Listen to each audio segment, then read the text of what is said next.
Thank you very much, Mr. Scindia, for joining us for Rising Bharat and for sparing your time. Let me start with a question that affects all of us with a mobile phone and a SIM card and WhatsApp.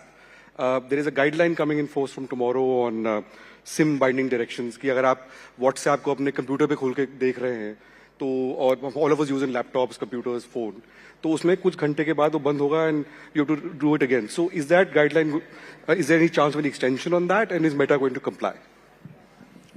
So, first of all, Nalin, it's wonderful to be back at Rising Bharat and News 18. It's an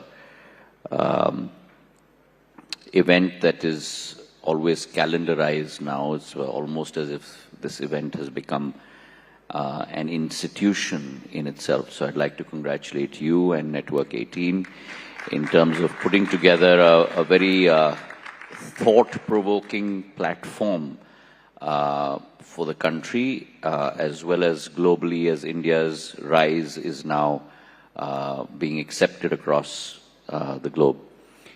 Let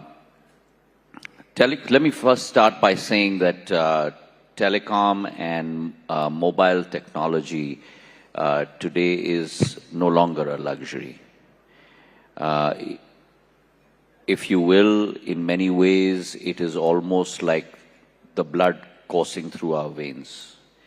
It is the invisible digital highway on which not only communications run, but it becomes in many ways a carriageway on the basis of which commerce, communication, livelihoods, and economies across the world run.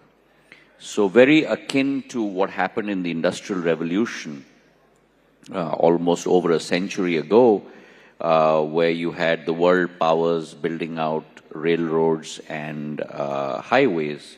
This is what I call in Hindi the Adrishya Adhosanrachana, the invisible highway, which enables a lot of content to go through it. Now, when that happens, then there are a lot of economic positive externalities, but there are also some negative externalities that accompany it. And it is our job at the Ministry of Communications to make sure that we have a firewall, if you will, in place that prevents negative externalities from taking advantage of this system.